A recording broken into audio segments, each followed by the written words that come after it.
In the quiet town of Huntsville, Texas, an obscure secret hid within the shadows, spanning decades, the vampire of the old city. Huntsville, with its shadowy streets and silent alleys, guarded a tale of terror dating back to the 1940s. During that decade, an evil shadow loomed over Huntsville. A wave of mysterious murders struck the community, with victims found with bite marks on their necks. Fear spread, and the killer became known as the Huntsville Vampire. Legends spoke of a supernatural being that fed on the blood of the townspeople at night. In 2021, a young investigator named Emily Reynolds decided to shed light on that dark past. Armed with determination, she delved into the dusty archives of the town, seeking traces of the mysterious figure from the 1940s. Thanks to testimonies and documents of the time, Emily identified a common thread: the Old Town Theater, a decadent and abandoned place. It seemed to have been the epicenter of the murders, and the vampire left a trail of terror behind. While exploring the deserted theater, Emily heard the whisper of an ancient story. Old photographs depicted terrified townspeople and the vampire, a charming man named Alexander Blackwood. Testimonies told of unsettling encounters with Alexander, who seemed to vanish into thin air. The turning point came when Emily discovered a shocking fact. Alexander Blackwood, the alleged vampire, was still alive in 2021. Photographs from both periods proved that he had not aged a day, defying the passage of time. Determined to uncover the truth, Emily tried to meet Alexander. Her investigation led her to an old man named Samuel, the only survivor from the 1940s who had played a role in the story. When Emily showed a photo of Alexander, Samuel's eyes widened and his face lit up with recognition. "I'm glad to see you again, old friend," Samuel said, as if time had stood still. The incredible revelation shook Emily. Samuel remembered Alexander as a longtime companion, but his expression seemed beyond time itself. The light in Samuel's eyes was mixed with terror and respect as he accepted Alexander's unchanging presence. The story's ending took a sinister turn. As Emily left Huntsville, her mind tormented by doubt, she saw Alexander and Samuel disappear into the shadows of the theater. The dark hypothesis that everything she had discovered was a product of her imagination began to hiss like a venomous serpent. Emily wondered if the vampire Huntsville and her own investigation were real or just a projection of her mind.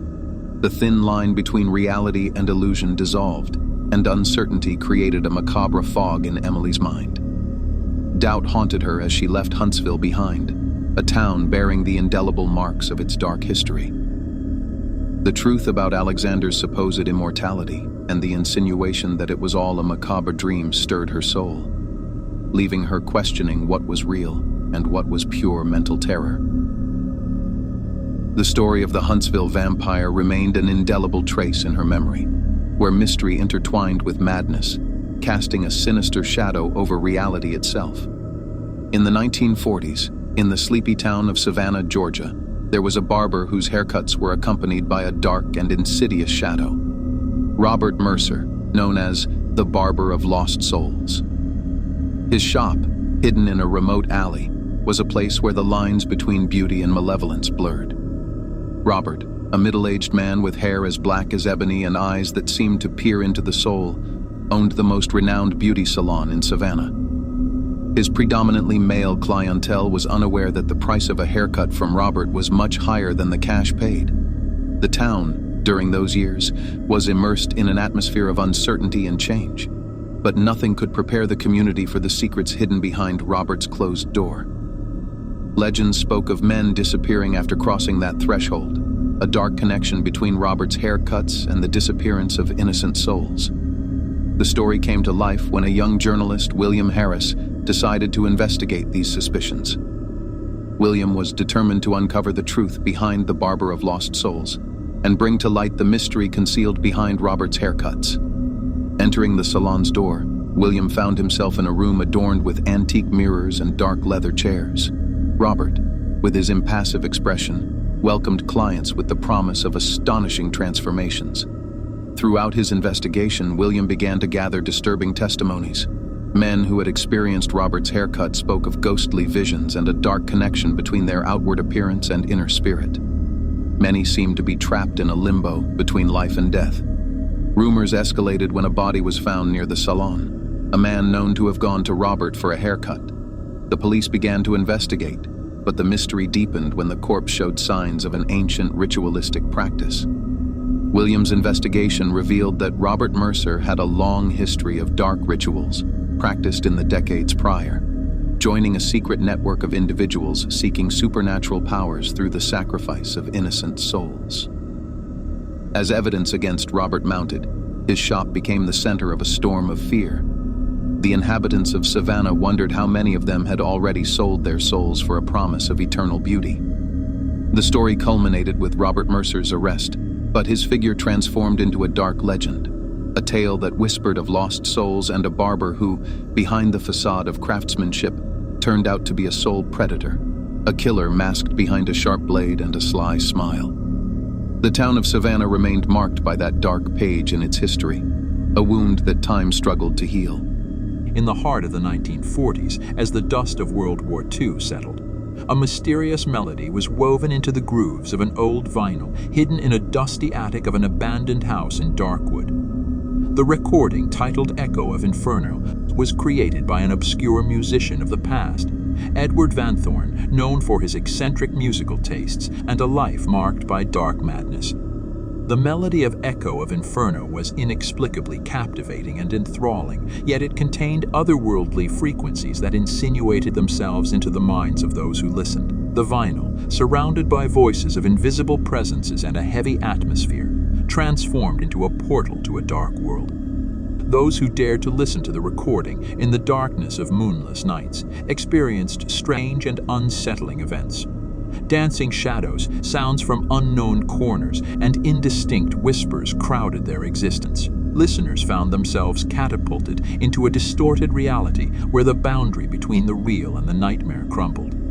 The story took a sinister turn when a series of inexplicable murders struck the small community of Darkwood. Terrified and bewildered, residents began to connect the murders to the mysterious recording. The victims seemed to be linked by an invisible thread to Van Thorn's music, and their bodies were found in ritualistic positions, as if pieces of a macabre puzzle. Determined investigator David Thornton stumbled upon the legend of Echo of Inferno while trying to uncover the identity of the killer. Intrigued by the connection between the recording and the murders, David decided to listen to the forbidden melody. As the music enveloped him, David began to perceive the same otherworldly frequencies that had driven musician Edward Van Thorn beyond the limits of sanity. The melody dragged him into a world of nightmares and distorted visions where the boundary between victim and perpetrator blurred. Yet its investigations revealed a shocking truth. Edward Van Thorn, through his music saturated with dark frequencies, had created a paranormal link between his spirit and anyone who listened to the recording. Those who fell victim to the murders were destined to repeat a ritual of death, guided by Van Thorn's spirit. At the height of the tension in Darkwood, David Thornton, the courageous investigator, faced a dilemma. The Echo of Inferno recording could not be destroyed without awakening an even darker curse. Instead, the melody remained intact, held by a thin veil of mystery. The silent nights of Darkwood were interrupted by a faint whistle from a remote corner of the town. A dark figure, shrouded in shadow, hummed or whistled the forbidden melody. Its presence, at times barely perceptible, carried the echo of otherworldly frequencies, enveloping the place in an aura of unease. The community, still shaken by the murders and the connection to the recording, began to question the mysterious figure. The whistle or song persisted, emerging from deserted streets and dark alleys, carrying with it the promise of a dark fate. Driven by his obsession for the truth, David followed the sinister sound to the roots of the evil. He discovered that the mysterious figure was a woman, Anna Turner, whose family had been involved in the tragic events of the 1940s. Anna, unaware of her paranormal influence, had involuntarily become the conduit for the persistence of the melody. The story took an unexpected turn when David, with the help of an occult expert, tried to unravel the connection between Anna and the cursed recording. They found that Anna, through a kind of spiritual link, had absorbed the essence of the melody during her childhood, when her father was involved in Edward Van Thorn's dark world. Despite efforts to separate Anna from her connection to the melody, she remained trapped in a sinister dance with destiny. The whistle or song persisted, now emanating from Anna herself, while the cursive echo of Inferno continued to influence the lives of those around her. The story concludes with Darkwood shrouded in the shadow of the eternal melody, with Anna Turner as the new unwitting guardian of the mystery. Her whistle or song, at times distant, at times near, continued to permeate the air, emphasizing that the dark past can never be completely forgotten, but rather sings through the generations as an eternal lament